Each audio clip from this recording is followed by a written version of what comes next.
Edith Madeline Carroll was an English actress, popular both in Britain and America in the 1930s and 1940s. At the peak of her success in 1938, she was the world's highest-paid actress. Carroll is remembered for her role in Alfred Hitchcock's The 39 Steps. She is also noted for largely abandoning her acting career after the death of her sister Marguerite in the London Blitz to devote herself to helping wounded servicemen and children displaced or maimed by the war. She was awarded both the Legion d'Honneur and the Medal of Freedom for her work with the Red Cross. Early life Carroll was born at 32 Herbert Street in West Bromwich, Staffordshire, daughter of John Carroll, an Irish professor of languages from County Limerick, and Helena, his French wife. She graduated from the University of Birmingham, with a BA degree in languages. While at university she appeared in some productions for the Birmingham University Dramatic Society. She was a French mistress at a girls' school in Hove for a year. Acting career Early years Carroll's father opposed her taking up acting, but with her mother's support she quit teaching and travelled to London to look for stage work. She had won a beauty contest, and got a job in Seymour Hicks Touring Company, making her stage debut in 1927 in The Lash. The following year she made her screen debut in The Guns of Luz, and then starred alongside Miles Mander in The Firstborn, written by Alma Reville. Thence she met Reville's husband, Alfred Hitchcock. Film stardom Carroll was the lead in her second film, What Money Can Buy with Humberston Wright. She followed it with The Firstborn with Miles Mander, which really established her in films. Carroll went to France to make Not So Stupid. Back in Britain she starred in The Crooked Billet and The American Prisoner, both shot in silent and sound versions. In 1930, she starred in Atlantic, then co-starred with Brian Aherne in The W Plan. In France she was in Instinct. On stage, Carroll appeared in The Roof for Basil Dean, The Constant Nymph, Mr. Pickwick and an adaptation of Beau Geste. The same year, Carroll starred in the controversial Young Woodley, followed by a farce, French Leave. She had a support role in an early adaptation of Escape and was the female lead in The School for Scandal and Kissing Cups Race. Carroll starred as a French aristocrat in Madame Guillotine with Aherne, then did another with Mander, Fascination. She was in The Written Law, then signed a contract with Gaumont British for whom she made Sleeping Car with Ivor Novello. She had a big hit with I Was a Spy, which won her an award as Best Actress of the Year. It was directed by Victor Saville. Carroll played the title role in the play Little Catherine. Abruptly, she announced plans to retire from films to devote herself to a private life with her husband, the first of four. Carroll went to Hollywood to appear in The World Moves On for Fox. John Ford directed and Franket Tone co-starred. Back in England she was in The Dictator for Seville, playing Caroline Matilda of Great Britain.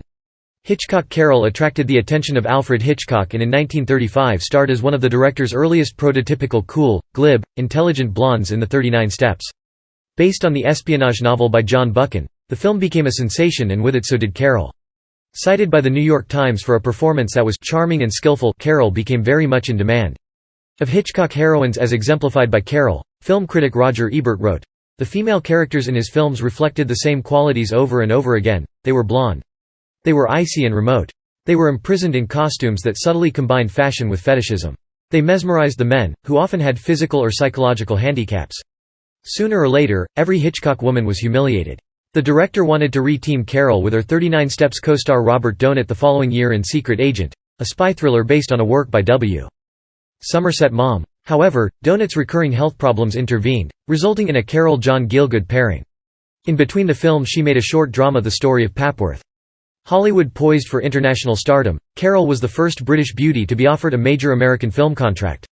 She accepted a lucrative deal with Paramount Pictures and was cast opposite George Brent in The Case Against Mrs.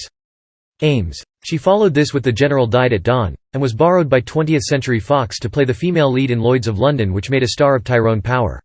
She stayed at the studio to make On the Avenue, a musical with Dick Powell and Alice Faye. Carroll went to Columbia for It's All Yours, then was cast by David O.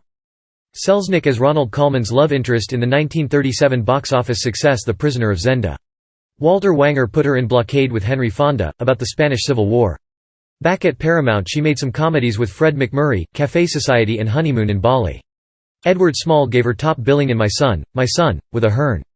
She starred in Safari, then played against Cooper again in Northwest Mounted Police, directed by Cecil B. DeMille. Paramount put Carroll opposite McMurray in Virginia and One Night in Lisbon. Virginia also starred Sterling Hayden, who was redeemed with Carroll in Bahama Passage. Carroll was Bob Hope's love interest in My Favorite Blonde. Radio and theater. On radio, Carroll was a participant in The Circle on NBC, discussing current events, literature and drama, each week. In 1944, she was the host of This Is the Story, an anthology series dramatizing famous novels on the Mutual Broadcasting System. 332 at the tail end of radio's golden age, Carroll starred in the NBC soap opera The Affairs of Dr. Gentry. She also was one of a group of 4 stars who rotated in taking the lead in each week's episode of the NBC Radio Theatre. 252 in 1948 she made her debut on Broadway as Agatha Reed in Fay Cannon's Goodbye, My Fancy, a role later portrayed by Joan Crawford in the 1951 film adaptation. Return to Britain. Carol returned to Britain after the war. She was in White Cradle Inn. She went back to the US and was reunited with McMurray for an innocent affair. Her last film was The Fan. Awards. In 1946, Carol was awarded France's Legion of Honor for her overseas work, during World War II, liaising between the forces of the United States Army and the French resistance, and her post-war fostering of amity between France and the United States. For her contributions to the film industry, Carol was inducted into the Hollywood Walk of Fame in 1960 with a motion picture star located at 6707 Hollywood Boulevard. A commemorative monument and plaques were unveiled in her birthplace, West Bromwich, to mark the centenary of her birth. Her story is one of rare courage and dedication when at the height of her success she gave up her acting career during World War II to work in the line of fire on troop trains for the Red Cross in Italy after her sister was killed by a German air raid, for which she was awarded the American Medal of Freedom. Personal life. Carol married her first husband, Colonel Philip Reginald Astley, in 1931. They divorced in 1939. He was an estate agent, big game hunter and soldier. In 1941, she starred opposite Sterling Hayden in Virginia. The following year they married, divorcing in 1946. After her only sister, Marguerite, was killed in World War II's London Blitz, Carol made a radical shift from acting to working in field hospitals as a Red Cross nurse. Having become a naturalized U.S. citizen in 1943, she served at the American Army Air Force's 61st Station Hospital in Foggia, Italy, in 1944, where wounded airmen flying out of areas air bases were hospitalized. She earned the rank of captain and received the Medal of Freedom for her nursing service. Carol first visited Spain's Costa Brava in 1934. The following year she bought an estate in Calonge, where her seaside home, Castel Madelon, was constructed. She was prevented from living there by the Spanish Civil War and World War II and moved to Marbella in 1949. The home was later demolished, leaving one tower intact, and a housing development named after it. During the war, Carol donated another property of hers, a chateau she owned outside Paris, to house more than 150 orphans, arranging for groups of young people in California to knit clothing for them. In a RKO Path News bulletin she was filmed at the chateau with children and staff wearing the donated clothes thanking those who contributed. She was awarded the Légion d'honneur for her efforts by France. Allied Commander Dwight Eisenhower remarked in private that, of all the movie stars he met in Europe during the war, he was most impressed with Carol and Herbert Marshall. After the war, Carol stayed in Europe where she conducted a radio program fostering French-American friendship and helped in the rehabilitation of concentration camp victims, during which she met her future third husband, the French producer Henri Lavorel. In late 1946, she went briefly to Switzerland to film a British film, White Cradle Inn. On her return to Paris, she and Lavorel formed a production company and made several two-reel documentaries to promote peace, one of which, Children's Republic, was shown at the Cannes Film Festival. Carol told the Christian Science Monitor that, wars are started at the top but can be prevented at the bottom, if all men and women will rid themselves of distrust and suspicion of that which is foreign. Filmed in a small orphanage in the town of Sèvres, just southwest of Paris, it focused attention on the devastation of children's lives in Europe caused by war.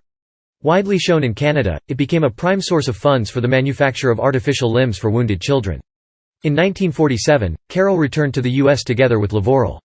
Their intention was for her to resume her acting career, which would fund their production company, but they soon separated. Appearing in 3 more films until 1949 and debuting on Broadway in 1948, Carol then mostly retired from acting, although she did occasionally appear on television and radio until the mid-1960s. She married Andrew Heiskell, publisher of Life, in 1950, and they had a daughter Anne Madeline in 1951. They divorced in 1965. By then, Carol had moved to Paris. She later moved to Spain, where she shared an estate with her mother and her daughter.